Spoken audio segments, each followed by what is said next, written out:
Bonjour, je vais vous présenter aujourd'hui Betty de Tiffany McDaniel aux éditions Gallmeister. C'est un roman qui a été écrit par une jeune fille à 18 ans et elle a mis 17 ans à l'écrire. Elle a réuni en fait tous les souvenirs de vie de sa maman qui est née en 1954 dans une baignoire. Tiffany McDaniel, l'auteur, est poète, plasticienne.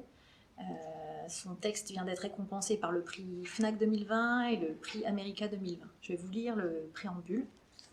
Ma mère, Betty, est née le 12 février 1954 à Ozark dans l'Arkansas. Fille d'une femme aussi saisissante qu'un rêve et d'un père cherokee qui fabriquait son propre alcool de contrebande et créait ses propres mythes. Avec ses 11 frères et sœurs, ma mère a grandi dans les contreforts des Appalaches de l'Ohio. Ce livre est à la fois une danse, un chant et un éclat de lune, mais par-dessous tout, l'histoire qu'il raconte est et restera jamais celle de la petite indienne. Je t'aime, maman, ce livre est pour toi et toute ta magie immémoriale. Et vous avez dans le préambule une photo justement de Betty. Donc Betty, c'est à la fois une petite fille délicate, mais également une guerrière. Elle a hérité de la peau mate de son papa Cherokee, des cheveux longs bruns, et elle grandit dans une petite ville où le racisme est ordinaire, où la bigoterie est l'habitude. Son papa, qui la surnomme la petite indienne, l'aide à surpasser l'hostilité qu'elle peut rencontrer à l'école parce que comme elle a la pommade, on pense qu'elle a le diable en elle et qu'elle a une queue sous sa robe.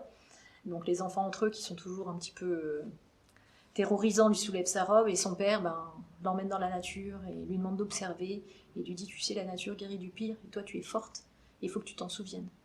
Voilà, un petit peu dans les années 50, en fait, quand on rentrait dans les bars, il y avait une pancarte qui était indiquée interdit aux chiens, interdit aux indiens. Ça vous donne un peu la tonalité de l'ambiance du roman. Et Betty, elle, en fait, sa force, elle écrit comme elle respire. Ou plutôt, elle écrit pour respirer, dans tout cet étau de folie. Et pour éviter d'être broyée, elle a écrit des petits morceaux de papier qu'elle met dans des bocaux, qu'elle enterre dans un jardin ou qu'elle appelle le bout du monde, et où elle confie tout. Finalement, la nature, c'est son refuge.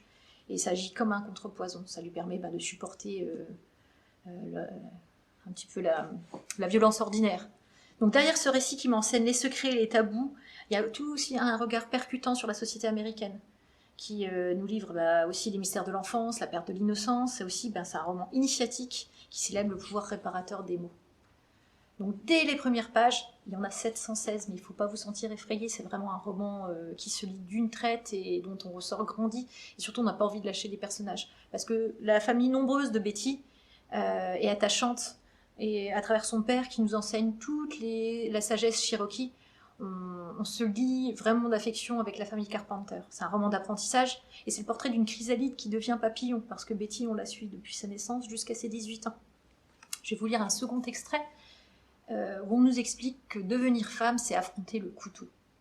Donc devenir femme, c'est affronter le couteau, c'est apprendre à supporter le tranchant de la lame et les blessures, apprendre à saigner, et malgré les cicatrices, faire en sorte de rester belle et d'avoir les genoux assez solides pour passer la serpillière dans la cuisine tous les samedis, ou bien on se perd, ou bien on se trouve. Ce livre nous parle de la rencontre du bien et du mal, de l'innocence confrontée aux âmes corrompues et de la malveillance, et tout est sauvé par la magie poétique et le père altruiste et naturaliste. Betty va devoir apprendre la noirceur du monde ou le racisme à la vie dure. Ce récit est poignant et à la fois animé d'une étonnante douceur. Il est empreint d'une histoire inoubliable où chaque scène se voit rehaussée d'un regard puissamment poétique. Le personnage du père, c'est vrai qu'il est central et sa grâce est phénoménale. Il est à la fois jardinier, conteur, guérisseur et il permet de rendre vivable la situation à toute sa famille. C'est aussi un très grand livre sur la place des femmes dans la société américaine. Parce qu'à partir du moment où elles naissent femmes, elles sont finalement condamnées par leur sexe, qui les limite a priori à des options de vie où leur mari ou les hommes peuvent faire preuve de violence sur elles. Et Tiffany McDaniel, ce que j'ai apprécié, c'est qu'elle ne tombe pas dans un pathos délibéré. Elle mène son roman tambour battant sous haute tension, et ce qui fait qu'il y a des moments comme ça miraculeux qui sortent du roman, où ces femmes qui pourraient être résumées à des statuts de victimes, finalement non, elles deviennent des véritables guerrières aux pieds nus, et même si elles courbent l'échine, elles ne se laissent pas dicter leur destin.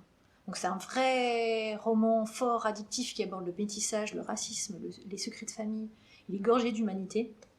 C'est un texte qui porte en écho aussi L'oiseau moqueur d'Harper Lee, à qui on compare souvent justement Tiffany McDaniel, et puis les raisins de la colère de Steinbeck. Donc c'est un texte qui est appelé, je pense, à devenir un grand classique de la littérature américaine contemporaine. Donc ces 700 pages de ce livre magnifique évitent l'écueil d'un trop grand plein de romances grâce à une montée en puissance, une véritable claque littéraire.